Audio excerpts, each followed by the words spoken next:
everyone, and welcome to Crypto Social Analytics. This is going to be our first weekly review. Again, Crypto Social Analytics is a new website that's really dedicated to additional granularity for cryptocurrencies into the social space. Currently there are some sites out there that do provide social media analytics on cryptocurrencies, but basically the site was designed because it provides some additional granularity and additional metrics that aren't on other sites or aren't very easily accessible. It was started kind of to make the process of distinguishing between categories of cryptocurrencies easier, filtering through social traction and things like that. And then also, comparing those cryptocurrencies against other asset classes. So that could be comparing, cryptocurrency social traction to traditional markets like equities, or comparing it to commodities like gold, things like that. Who knows, maybe even property. But so it's the vision. We're going to be doing a weekly review where we kind of go over the market and our thoughts on it, the general market, crypto market, and then the social analytics on this site. So we'll kind of dive in. So, the past week has definitely been interesting so far with the Fed, meeting kind of regarding the rate hikes. And then, they did come out with a 50 basis point hike, which was expected pretty much. Here, at Crypto Social Analytics, we still believe that even though perhaps the market may rally, within the coming days, on the news that, maybe the interest rate hike was only 50 basis points, not 75, and just having that behind us, I guess. But we still believe that the U.S. market is in a generally challenging place, where it's really caught between significant inflation that seems to continually accelerate. I'd say when you look at things like, food prices, wage prices, transportation prices, it doesn't seem like those have fully permeated into the market yet. So it seems like, it takes a while for like those raw material prices to rise and then to be passed on to consumers and the cost of goods. So I think it takes a year. It takes time for that to percolate through supply chains. So we expect that inflation will continue to accelerate. And then again, the U.S. market is really caught between a position of significant inflation and crashing the markets if they raise rates really aggressively, like Volcker style from, I believe it's like the late 70s, when they raised rates to, I don't know what they were, 15% to curb the very high inflation in kind of the late 70s. It's our opinion that the U.S. stock market is likely to decrease in real terms over the next 3 to 5 years, as the massive amount of debt that the government has, which has really been wound up since 1999. Really, I think the bailout of long-term capital management, which was a prominent hedge fund in the U.S. at that time, that basically blew up trading very high leveraged bonds, and then the government had to bail out, which kind of somewhat set up precedents for bailing out companies if they take on too much risk and blow up. Which, you kind of understand the perspective, because if the companies do blow up, it would cause a lot of short-term pain, but either way, that's what they did. And so it does seem, though, like the U.S. market, which really is very correlated to crypto at this point, although that could break, is just really caught between a rock and a hard place. I mean, it's nice that they raise rates 50 basis points, but realistically, I mean, they're going to have to raise them much higher than that to kind of control this enormous like money printing over the past 2 years, printing whatever it is, 60% of the money supply. And that takes time for that to filter through the system. If you look at things like the German hyperinflation and in the Weimar times, that doesn't just happen like a couple months or a year. It took like a couple years to really accelerate, and so it's something to keep an eye on.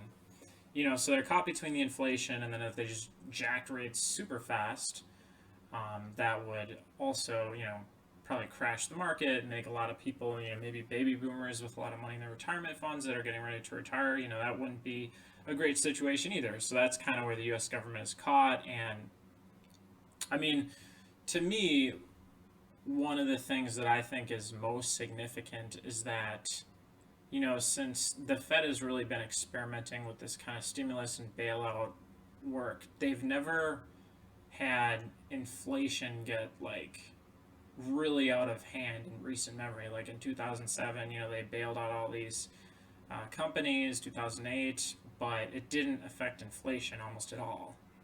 But now it's kind of interesting because it seems like, they can't really lower rates to stimulate growth, and they can't use stimulus to further stimulate growth. And I mean, you hear some people, fans of modern monetary theory, talk about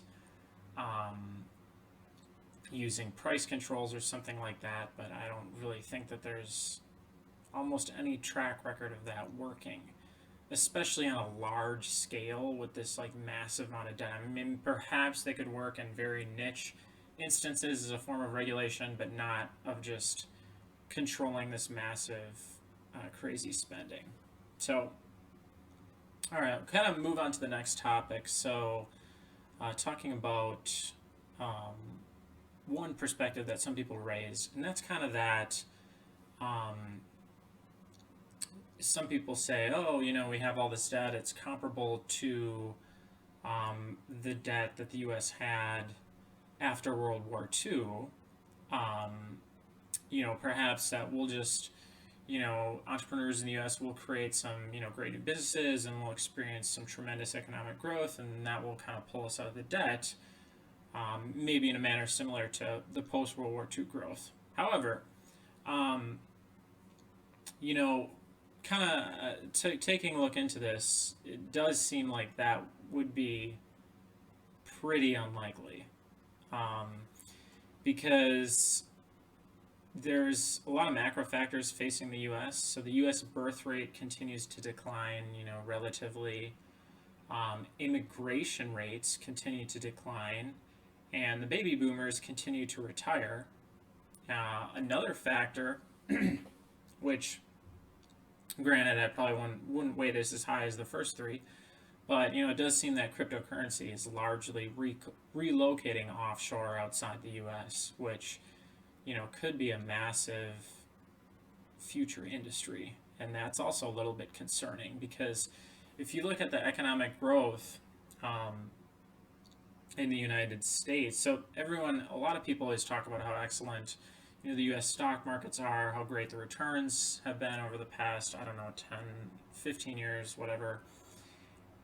People talk about how excellent those returns are, and it's true, they are good returns relatively, but if you take out like the star large tech stocks, Apple, Microsoft, Google, Amazon, Netflix, if you kind of take out those star tech stocks, the U.S.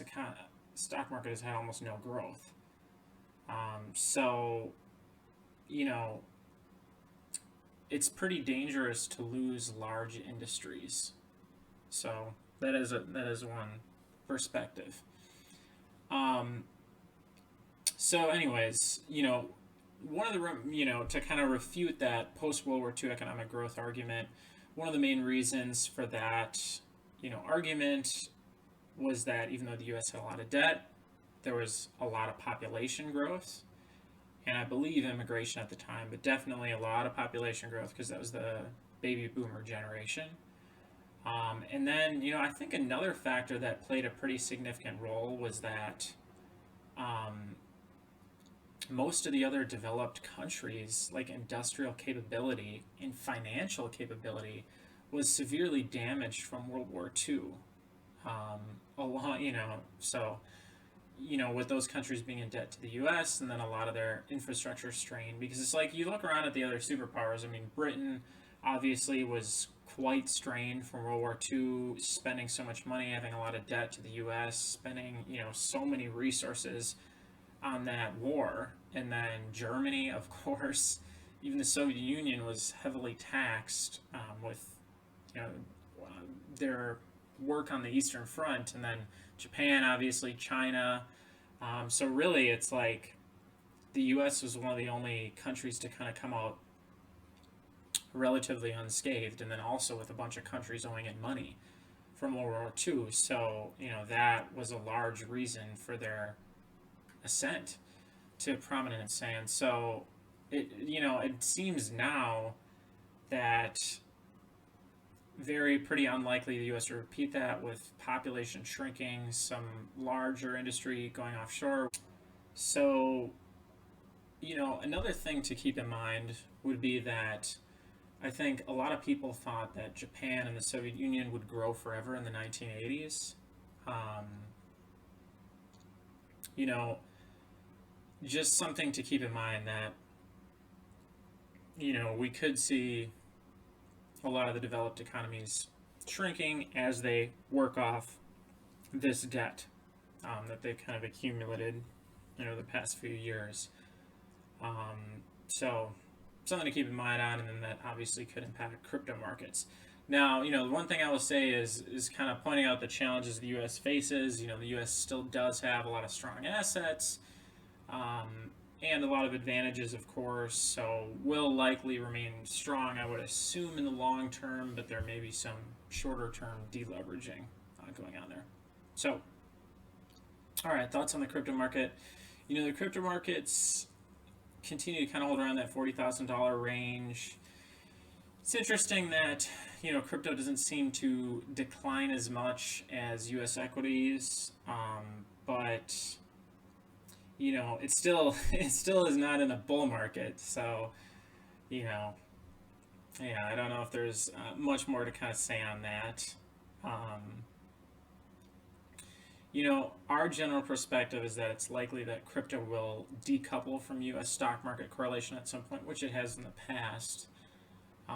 Since the correlations do change over time, and crypto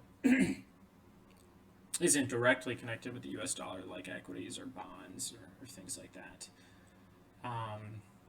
So, then when we take a look at kind of like what are other markets outside of the U.S. stock market, which we talked a lot about, it's like the Eurozone and Japan, those markets have a lot of similar challenges that the U.S. faces, as well as a lot of other developed, economies, although some less. Some have less, debt to GDP. But, in general, the developed economies, I would say, are relatively connected.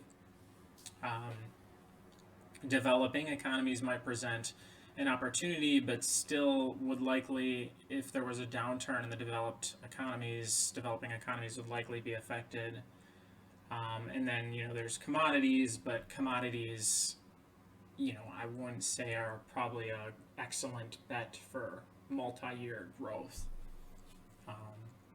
So, I don't know. Maybe, I guess, if inflation just continues to accelerate and never is brought under control. So, in general, over the next 3 to 5 years, we don't see a ton of assets that really have a lot of potential for real growth, discounting true inflation. Some of the only assets with potential, which you talked about, emerging markets, commodities, will at least have some potential, and then probably some select technology companies. I mean, of course, really, even if the market's going down, true innovation and great products will continue to hold strong, and some companies will grow. Yes, probably not as fast as when the money supply is expanding rapidly and things like that. And, if there's a decrease in consumption, will likely affect those technology companies negatively. So, they probably are decent bets, but probably, may not grow as fast. So, in our opinion, crypto is by far the best risk-adjusted asset class for the next 3 to 5 years. It's at least correlated with significantly overvalued developed economies, which now are at an inflection point between massive inflation, which is really unsustainable because it just puts so much pressure on a lot of people in that country. So really, I mean, I doubt the inflation can just accelerate unchecked for a long period of time because, it's going to cause civil issues. So, yeah, I mean, so it seems pretty, crypto really does seem like quite a good value. And, but, one of the concerns is, of course, it's hard to say what happens in the interim. It's hard to say, if there's a panic capitulation, 20K, or if it goes up. No one really knows. There's a variety of paths that could, occur. So, one of the concerns in the crypto space is probably the effect on altcoins. So, because there's a variety of paths the market could take going forward, if the market were to kind of continue down or even maybe continue sideways, there could be, a significant negative effect on altcoins. Coins outside of, and maybe by saying that, I would say coins outside of the top 10. I mean, I don't know, it's hard to draw a line in the sand, but yeah, it's, if there is a sustained downturn where the market continues down, or if it stays sideways, it could make raising capital quite difficult, and kind of getting users quite difficult for a lot of altcoins. So even if the crypto market does very well, that's just one risk to keep in mind in the crypto market. So, all right, well, kind of enough of that preamble. We'll get into a few of the charts that we have here on the website. So, and again, it's free. Anyone can just come here and take a look. And we're continually adding new things every week. And yeah, so, all right, so we'll start with Twitter followers. So, if we just go to the high market cap followers chart that we have here, it's a pretty interesting chart. I think, to me, the most surprising thing, which, maybe others of you know this, but just Binance, like the growth of, Binance from a social media, and then, also, I guess, obviously from a traction perspective, is pretty incredible that it's growing like way faster than anything else in the crypto space. And, so that's probably the most interesting thing. But, again, you do have to keep in mind that this BNB line on here, represents the exchange and the BNB coin. So, whereas the rest of these are really just coins. So, yeah, so looking there, we see that, Bitcoin, has a pretty healthy trajectory. Ethereum, pretty healthy trajectory. It's interesting that Ripple still has quite a significant following. And then see Solana, continues to make, a lot of these cryptocurrencies are flattening a little bit, but Solana still continues to make pretty sizable progress. It's interesting that Cardano, I mean, probably, I guess, if you're pretty into crypto, not too surprised, but, Cardano doesn't really seem like it's seeing much user growth. We do see Luna having some user growth, and Tether a little bit. So, all right, we come over here to NFT related tweets. We're continuing to build this out, but I thought this was a pretty interesting chart because what it does is it takes a look at kind of some of the major layer one cryptocurrencies, smart contract cryptocurrencies, and looks at volume of tweets related to NFTs, for those L1s. So, first thing that definitely surprised me is Solana. Solana being so high and having just basically, for this kind of week in April here, just having such a high volume of tweets regarding NFTs and being quite a bit further than, any of these other L1s here. So that, it kind of concurs too with like the Magic Eden. If you look on DeFi Llama, is really growing its user base very fast. And so, It's an interesting thing to keep an eye on because it does seem like NFT volume would be indicative at least of adoption. I mean, I don't think it would be a negative thing for sure. So it definitely could indicate, that Solana is really seeing quite a bit of adoption in that space. And I mean, to me, at this point, honestly, it seems like the two really, there's a lot of activity, of course, on Ethereum, and then Solana seems to be gaining some, activity as well. So, yeah, some other things that were interesting, in this chart, obviously Polygon as well. You see that Polygon has pretty substantial traction, which is kind of interesting. I mean, it totally makes sense because obviously it's L2 on Ethereum, and it's, Ethereum's doing well, and, Polygon's been around for a while and is relatively fast, so totally makes sense. But I thought that was interesting. I personally haven't heard tons about Polygon NFTs, but definitely something I'd, take a look further into. The other thing kind of interesting is like Tezos is somewhat up here, which, I think Tezos was kind of from the last cycle of 2017, and it's interesting that it's doing decent. So, it'd be interesting to take a look into this, what are some NFTs on Tezos. We can kind of zoom in a little bit here to get a little bit more understanding. So yeah, again, unfortunately it was interesting. Avalanche really doesn't look like it has a lot of traction, which was quite surprising with NFTs.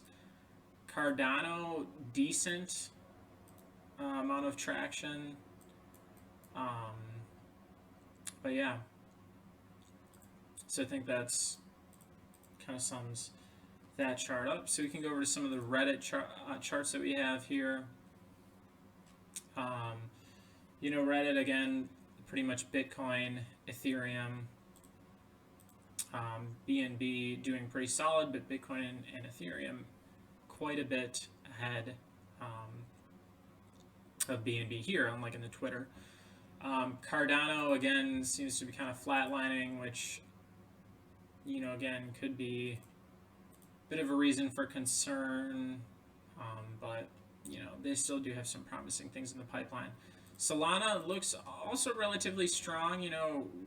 It looks like it's flattening a bit, but it does look like it's still gaining some traction along with Terra.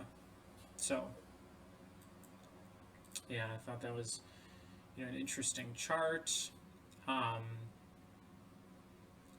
Reddit. So if you look at comment volume, this is kind of interesting. It's interesting that Cardano actually is a pretty good volume of discussion around it. Obviously, Bitcoin's kind of the top. Then you kind of have our Ethereum and Cardano, which is kind of interesting. And then you have Solana and BNB. Looks like they're kind of the next two. Not as much with Terra, although Terra is kind of recently gaining some traction. So, yeah, I think that was kind of interesting. So I guess if we go over to search engine trends, we can kind of just take a look at this. It's just pulling, trends of different categories of cryptocurrencies. It is interesting because one thing that's kind of interesting is Bitcoin is holding up relatively well. I mean, it's somewhat comparable to the 2019 mini bull market. It hasn't quite hit these lows of the depths of the 2018 to 2019 bear market. So it's kind of an interesting thing to keep an eye on. We'll just take a look over at gaming. And, one interesting thing here is you can see STEPN, which I think people have been talking about, definitely continues to accelerate. So it's probably one of the hotter coins recently. And then we can go over too and take a look at cryptocurrencies by negative sentiment. So this is kind of an interesting chart because basically we're looking at negative tweet sentiment, on Twitter, and these are for some of the larger cap cryptocurrencies.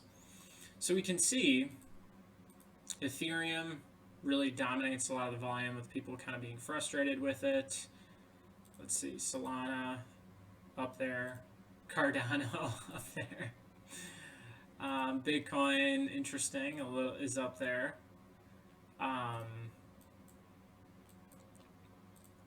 And Ripple. Terra's not too bad. Avalanche not too bad. So interesting. But yeah, that's kind of by negative. Let's take a look at positive sentiment. So Ethereum, the most positive sentiment, which is pretty interesting, and it makes sense. You know, obviously, of course, Ethereum is a great project. Bitcoin makes sense, and Solana, decently up there. Dogecoin, BNB, Solana, and then Avalanche kind of hovering in there, and Shiba Inu. So yeah, and then let's take a look at cryptocurrencies by total tweet volume. So this would be, you know, any tweets kind of regarding these, tweeting at these, you know, the accounts, or tweeting regarding them. So Ethereum, again, continues to really command a significant tweet volume, which obviously makes sense. It's interesting that Cardano has a pretty significant, you know, tweet volume. Then Bitcoin, Solana, Avalanche, again, quite low. Dogecoin, and BNB. So yeah, it's really interesting, you know, again, so I would say Solana does look pretty, you know, looking at these charts, if I were to say one thing, it does look like Solana has pretty significant traction from a social perspective, you know, relative to Cardano, you know, and probably BNB, Avalanche, you know, and even Luna, although obviously Luna has of course, the Anchor protocol. But interesting to see that even though Solana is valued pretty close to those, it does seem to probably have a significant adoption edge. So something to keep in mind. And then we can come over, we have a sentiment table.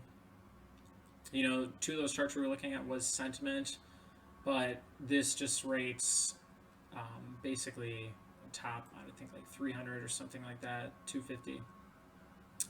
So yeah, over here, Trust Wallet, interesting Harmony, but this could, you know, some of these keywords in the sentiment could be other forms of Harmony. But yeah, scanning through Dogelon Mars, interesting. Quite a bit of traction, which, yeah, I think it is one of the top meme coins. Ethereum doing well, of course. Chainlink, which is pretty interesting. Looks rare, of course, doing well.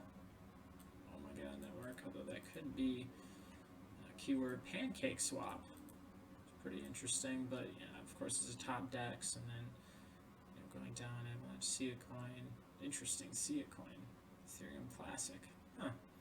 So yeah,